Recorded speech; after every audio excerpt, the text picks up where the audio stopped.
Hello guys and welcome back. There's been a ton of new info and details given on Borderlands 3, so we're going to break them all down and get you guys caught up. Before we get into that, I'm now launching my first official merch. It's over on Teespring and I just have the one item for now. It's a long sleeve t-shirt with my logo on the front and then my original channel logo on the back. It's really cool. I ordered it in every size to make sure printing was right and it looks good. I'm really proud of it, so if you guys are interested in that, link will be down below. Also, make sure to follow me on Twitter at Hayder, and with that, let's get right into it. So the first thing we have to talk about is the cosplay guide that was released for all the Borderlands 3 characters. Now, we do get a high quality look at the 4 main Vault Hunters, their designs, class mods, different items, but the reason I'm covering this is we actually got a little bit of backstory on each of the characters on the first page. So starting with Amara, hers says, quote, "A hero born in the slums of Partali, Amara is most at home on the battlefield or in a brawl. Never content to stand idly by, she uses her siren abilities to smash oppressors and dismantle her foes. While in her phase trance, she channels her siren energy to form powerful arms that can shoot blasts of force or crush enemies in their grip. Brash, aggressive, and self-assured, Amara doesn't let anything stand in her way."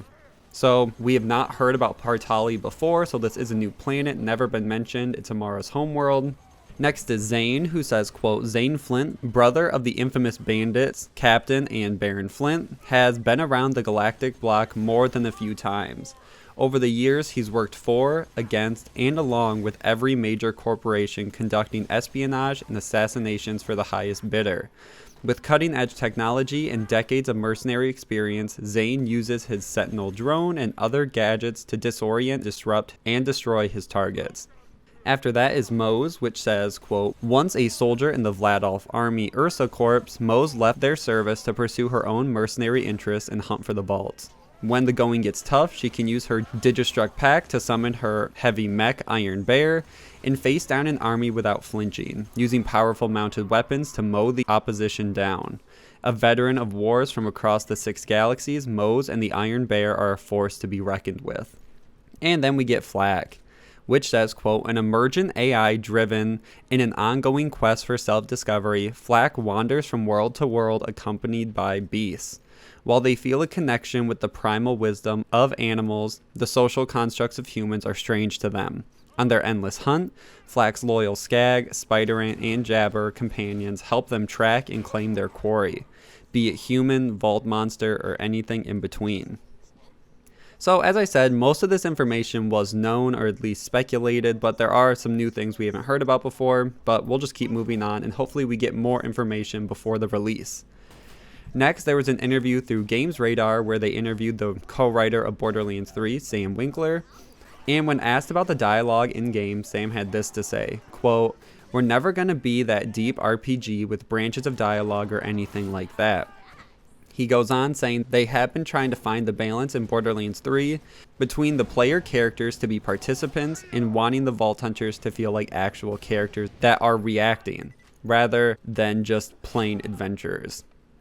So I'm fine without having branching dialogue. It doesn't really seem like Borderlands is set up for that anyways, but I still do appreciate them trying to find a way to make the characters feel more real without having us make all the decisions for them. So it's that perfect balance of making us relate enough to them, but not just the silent characters like they were in Borderlands 2. Next, we have to talk about more problems with the Epic Store in Borderlands 3. So the Epic Store started a mega sale. They reduced the price for every game on the store, which gave you $10 off if the game was above $15. One of the games that was affected by the sale were all 3 versions of Borderlands 3, and the basic version could be bought for $49 instead of $59.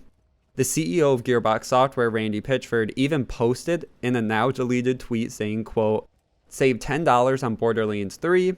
Also works if you have already pre-ordered, I'm told. Epic sure wants to earn your trust." So this tweet made for a very awkward situation when Borderlands 3 was removed from the Epic Store during the sale. Ars Technica actually reached out to the publisher of Borderlands 3, 2K, and when asked about it, they got this response. Quote, "We are working closely with Epic and have temporarily removed Borderlands 3 from their storefront. We look forward to the game being back on the Epic Game Store soon.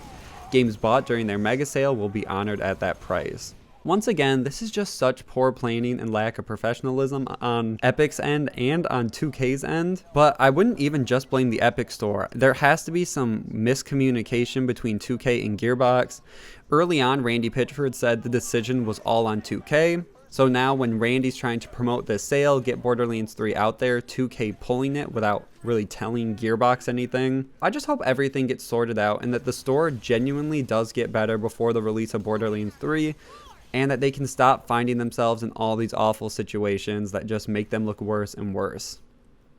But moving forward, speaking of Sam Winkler again, he actually gave an update on the voiceover work for Borderlands 3, saying, quote, "We're wrapping up the VO on Borderlands 3, and honestly, the scripts we've recorded in the last 2 weeks are some of my favorite things in the game now.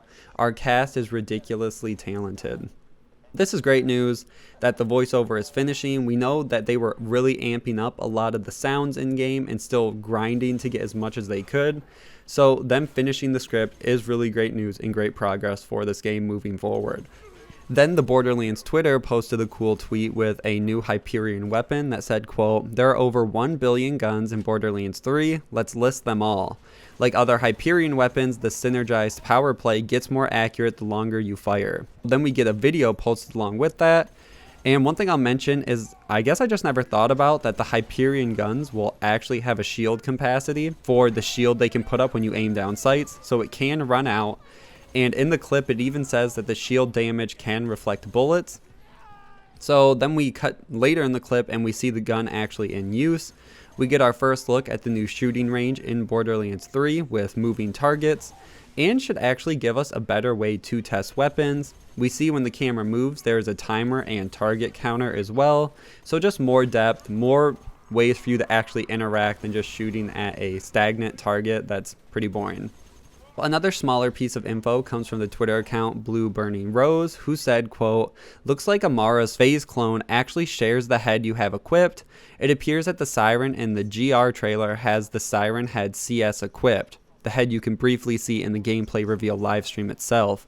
A little blurry, but note the comb in the hair on both." They also posted a ton of pictures backing all this up of the phase clone ability and head from the quick change station we saw during the Borderlands 3 gameplay. So overall, it's nothing too crazy, but it's just really nice attention to detail and truly makes your cosmetics matter when even when you are using your action skill, they still show up and they just don't go to the stock Amara character. Then we actually got a pretty big leak, which is the number of planets in Borderlands 3 confirmed. This comes from a user on Reddit, Victormizer, who posted saying, quote, "So I was watching a French stream, invited to try Borderlands 3 by 2K France, and he asked an admin about the environments. Apparently there are 5 different planets." So we'll play the clip of the now deleted post, and then we'll get into the translation. Est-ce que du coup, pour savoir, est-ce qu'on sait déjà, est-ce que l'info est sortie, on va principalement, principalement être déployé dans cette ville, dans cet univers cyberpunk où il y a de l'ouvert autour. Oi, Skyman, open up! D'accord. Password? Passwords, D'accord, open ok. the bloody door Ah, before I shove a coffee grinder up your ass. Vous voyez que j'étais bien informé, vous ne savez pas. Bien, merci. Donc il y a 5 planètes différentes avec 5 univers, paysages différents, entièrement différents. Donc voilà. So according to the Redditor, the translation is, quote, "Is the info out yet? Are we mainly going to be playing in that city, in that cyberpunk area, or is there more open world around it?" So then he says you can't really hear what the admin is saying there, but the guy ends up closing out saying, "So as you guys can see, I was well informed, thank you. So 5 different planets, 5 different landscapes." Since this clip started to circulate, the clip and VOD was actually taken down on Twitch, which I mentioned before, which seems most likely that the streamer was right on the mark, that there will be 5 different planets in Borderlands 3. The planets we know so far are Pandora, Eden 6, and Promethea, which means we still have 2 planets we haven't seen yet and will be visiting. My personal hope is that we will get to see the Iridian homeworld mentioned by the first Vault Hunter. Some of the comments in the post as well speculate that we might be visiting Maya's home planet, Athenas, due to the temples we have seen in the trailers, and maybe that's where she went off to for a little bit. But once again, I bet that they will probably keep at least one of the planets a complete surprise. We will be seeing more of Borderlands 3 throughout the summer, so it's possible we could even see the 4th planet sometime during one of these tests. It could be a ton of different things. I'm super excited. There are a lot of places we want to see in the Borderlands universe, and now branching out to 4 brand new planets is really, really cool. So that's where I'm going to end this video. Thank you guys so much for watching. If you guys want to, check out my merch. Link will be down below again. Make sure to like and share, subscribe for all things Borderlands, and I will see you guys in the next one.